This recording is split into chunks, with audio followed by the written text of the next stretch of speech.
प्रश्नकाल श्री सुनील कुमार सोनी। साइबर की जो है वो स्थिति बहुत ही खराब है। हजारों लोग जो है वो ठगे जा रहे हैं, कुछ आत्महत्या करने के लिए बाध्य हो रहे हैं। अगर आंकड़ा देखेंगे 2020 में 2295 मामले, 2021 में 7134 मामले, 2022 में 12295, 23 में 22296 और खाली 2024 में जो है उत्तर में 1301 बताया है। लेकिन वो जो आंकड़े हैं वो 16811 और एआई कहता है, आर्टिफिशियल इंटेलिजेंसी कहता है कि 17693। मेरा प्रश्न ये है कि राजधानी के अंदर में सैकड़ों करोड़ रुपया ठगी हुआ है, उत्तर में कम आया 47 करोड़। लेकिन साइबर थाना कहाँ है बहुत कम लोग जानते हैं। और गंभीरता इस बात की है कि सरकार ने राज्य में सूचना प्रौद्योगिकी अधिनियम 2000 की धारा 79A के तहत कोई साइबर विशेषज्ञ नियुक्त नहीं किया है तो बताने का कष्ट करेंगे। और जो है उस थाने के अंदर में एक भी आईपीएस रैंक का जो है जो एक्सपर्ट अधिकारी जो है वहाँ पर है कि नहीं है, ये बताने का कष्ट करेंगे। आपने कहा है उत्तर के अंदर में कि छत्तीसगढ़ के हर जिलों के अंदर में हमने साइबर थाने गठित किए हैं और किए हैं, तो उसके अंदर में कितने जो है जिम्मेदार अधिकारी है और ये जो थाने हैं इन थानों के अंदर में क्या ये सक्षम है कि जो विवेचना करके अपराध दर्ज करके वो तत्काल कार्रवाई कर सकते हैं क्या, ये मेरा प्रश्न है। माननीय अध्यक्ष महोदय, माननीय सदस्य की ये चिंता बड़ी जायज़ चिंता है और उसमें हम सब काम कर ही रहे हैं। परंतु एक विषय मैं ज़रूर आपसे कहना चाहता हूं कि माननीय सदस्य ने कहा है कि साइबर थाना कहाँ है उनको नहीं मालूम, तो मैं बताना भी चाहता हूं माननीय अध्यक्ष महोदय कि माननीय मुख्यमंत्री जी के कर कमलों से दिसंबर 2023 को साइबर भवन पूरा, अभी दिसंबर 2023 में माननीय 24 में माननीय अध्यक्ष महोदय दिसंबर 2024 में 277 करोड़ रुपए से बना करके उसका उद्घाटन माननीय मुख्यमंत्री जी ने किया। 1 करोड़ 46 लाख रुपए उसमें लाइसेंस और नवीनीकरण आदि के लिए खर्च किए गए, 51 लाख रुपए उसमें आधुनिकीकरण के लिए खर्च किए गए और ये पूरे प्रदेश का एक साइबर थाना जिसको हम साइबर भवन करके कहते हैं ये है। मैं माननीय सदस्य को अपने साथ लेकर वहाँ जाऊँगा और जितने भी माननीय सदस्य इसमें जाना चाहेंगे मैं सबको निमंत्रित करके एक कार्यक्रम वहाँ जरूर रख लेता हूँ माननीय अध्यक्ष महोदय। एक विषय है। दूसरा, IT एक्ट के अंतर्गत साइबर विशेषज्ञ की बात है, तो साइबर विशेषज्ञ के एम्पेनलमेंट की प्रक्रिया अभी भी हम लोग कर रहे हैं माननीय अध्यक्ष महोदय, वो हम लोग शीघ्र पूरा करेंगे। लेकिन ऐसा नहीं है कि सिर्फ साइबर विशेषज्ञ हो जाएंगे तभी काम आगे बढ़ेगा। इसके अतिरिक्त साइबर कमांडो I4C संस्था नई सरकार माननीय मोदी जी की सरकार माननीय अमित शाह जी के गृहमंत्री जी बनने के बाद I4C गठन किया गया और उसमें साइबर कमांडो का कॉन्सेप्ट है माननीय अध्यक्ष महोदय। तो एक IPS और 5 वरिष्ठ अधिकारी, ऐसे 6 लोगों की साइबर 6 महीने की ट्रेनिंग होती है। ये 6 महीने की ट्रेनिंग करके वापस आ गए और अब काम यहाँ पर शुरू करेंगे। अगली बैच जाने के लिए तैयार है माननीय अध्यक्ष महोदय। तो वो स्पेशल जो रिक्रूटमेंट है जो हमको विशेषज्ञ रखने हैं उसी स्तर के लोग हमारे पास यहाँ पर हैं। अगली बात एक और आपसे कहना चाहता हूँ कि आपने कहा कि हर जिले में साइबर थाना, ऐसा कहा ही नहीं गया है माननीय अध्यक्ष महोदय। हर जिले में साइबर सेल का गठन जरूर किया गया है, तो साइबर थाना अलग से नहीं है, साइबर सेल का गठन किया गया है। इसमें प्रशिक्षण की प्रक्रियाएं की गई हैं। हमने सीडैक से प्रशिक्षण की प्रक्रिया की है माननीय अध्यक्ष महोदय, I4C से प्रशिक्षण की प्रक्रिया,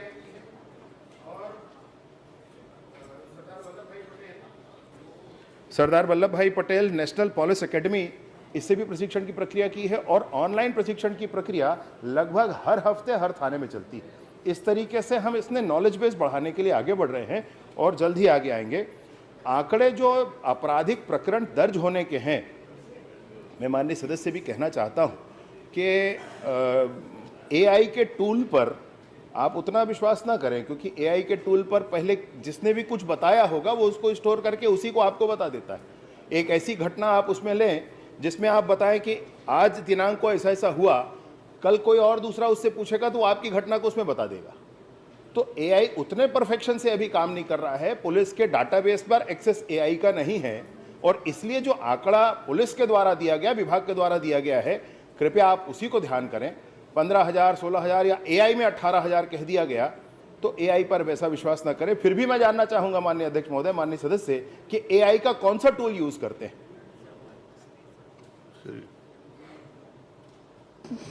मैंने जो प्रश्न किया उसका जवाब मंत्री जी ने नहीं दिया। मैंने प्रश्न किया कि क्या आपके थाने सक्षम है क्या, कि या फिर कोई रिपोर्ट लिखाता, अपराध दर्ज कराता है तो आप रेगुलर थाने के अंदर में भेज देते हैं क्या? मेरा एक ये प्रश्न है। एआई के अलावा जो है एनसीआरबी जो है वो भी आपका कह रहा है कि जो डाटा के बारे में, और जो 16,000 से अधिक बता रहा है एनसीआरबी बता रहा है। और एक प्रतिष्ठित अखबार ने छापा है, मैंने पूछा उससे तो उसने कहा कि पीएचक्यू से मैंने पता किया है। तो ये सारे जो नेशनल क्राइम जो रिपोर्ट है, अगर वो भी गलत है तो फिर आखिरकार ये उसको देता कौन है रिपोर्ट? तो ये थाने का मेरे को की विवेचना करके गिरफ्तार करने के लिए वो सक्षम है क्या? खाली राजधानी का बता दीजिए आप। माननीय अध्यक्ष महोदय, एक साइबर भवन जो मैंने आपसे कहा, जो राज्य स्तरीय थाना है, वहाँ पर पूरे राज्य से कहीं का भी एफआईआर दर्ज हो सकता है। दूसरा, 5 रेंज स्तरीय भी थाने तय किए गए हैं, उन पर भी काम चल रहा है, उसका भी स्ट्रेंथनिंग चल रहा है, उसमें भी ट्रेनिंग चल रहा है। इसके अतिरिक्त 9 और नए साइबर थानों के लिए हमको स्वीकृति मिली है, उसके भी निर्माण का काम चल रहा है। उसके लिए भी हम लोग वैसे पृथक से आईटी सेक्शन वालों की ही एक अलग श्रृंखला बनाने के लिए अलग से इसमें प्रक्रिया करके भर्ती की प्रक्रिया करेंगे माननीय अध्यक्ष महोदय, परंतु अभी डेपुटेशन में लेकर ट्रेनिंग करा करके काम करा रहे हैं, तो ये भी हो रहा है। एक बात जो माननीय सदस्य ने कही कि थाने सक्षम है अथवा नहीं है, थाने सक्षम बन रहे हैं माननीय अध्यक्ष महोदय। साइबर थाना हमारा जो सेंट्रल का है, राज्य का है, उसमें कहीं कोई परेशानी नहीं है। पूरी सक्षमता के साथ पूरे राष्ट्रीय अंतर्राष्ट्रीय स्तर पर जो जो तकनीक होनी चाहिए वो सारी तकनीकों के साथ हमारा साइबर भवन तैयार है। 5 रेंज थाने हैं, वो भी पूरी तरीके से तैयार है। एनसीआरबी का डाटा मैं माननीय सदस्य को बताना चाहता हूं माननीय अध्यक्ष महोदय कि नेशनल क्राइम रिकॉर्ड ब्यूरो, इसका अंतिम डाटा 2022 को जारी हुआ है। आप एक बार एआई से फिर पूछ लें कि एनसीआरबी का आखिरी डाटा कब जारी हुआ है, आपको बता देगा 2022 से पहले जारी हुआ है। 2022 के बाद एनसीआरबी का कोई डाटा जारी नहीं हुआ माननीय अध्यक्ष। और पत्रकार साथी जिनकी बात माननीय सदस्य कर रहे हैं, मैं निवेदन पूर्वक कहता हूं कि मैं भी मिलना चाहूंगा उनसे। अनुज जी, अगर एनसीआर इसी में मेरा ये प्रश्न ही नहीं पूरा, जो उत्तर दिया इन्होंने, मैंने वही पूछ रहा नहीं, हूँ आपके अध्यक्ष जी, आपके सपोर्ट में बहुत आपने लोग खड़े हैं। अपराध दर्ज करके मैं समय दूंगा अध्यक्ष जी, एक ये बहुत चलिए गंभीर, आप कर लीजिए। आपने स्वीकार किया है उत्तर के अंदर में कि बैंक के कर्मचारी इसके अंदर संलिप्त है, और अपराध दर्ज करने के बाद में आज तक के हमने कितने बैंकों के कर्मचारियों को या अधिकारियों को हमने एफआईआर दर्ज करके जेल के अंदर में डाला, या कितने अपराधियों को अभी तक के जो हजारों की संख्या में आ रहे हैं, कितने लोगों को हमने जेल भेजा है? चलिए। माननीय अध्यक्ष महोदय, माननीय सदस्य का यह प्रश्न भी बहुत ही अच्छा है और सबको ध्यान दिलाने वाला है। मैं ये ज़रूर बताना चाहता हूं कि प्रश्नाधीन अवधि में बैंक के कर्मचारियों पर 7 एफआईआर दर्ज किए गए, 3 प्रकरण दर्ज किए गए हैं। रायपुर जिले में 1 प्रकरण है जिसमें 4 आरोपी हैं, ये उत्कर्ष स्मॉल फाइनेंस बैंक का है। दुर्ग जिले में 1 प्रकरण है जिसमें 1 आरोपी हैं, ये बंधन बैंक वाला है। ये बिलासपुर जिले में 1 प्रकरण है जिसमें 2 आरोपी हैं, कोटक महिंद्रा बैंक के हैं। अतः 7 लोगों के ऊपर एफआईआर करके और उनको जेल डाला गया है माननीय अध्यक्ष महोदय। और ये जो बैंक हैं, इन सारे बैंकों के माध्यम से आगे हम इस प्रक्रिया में भी बढ़ रहे हैं कि अब हम बैंक वालों को भी एकत्रित करके उनके सेल्स टीम को भी बताएंगे क्या करना है।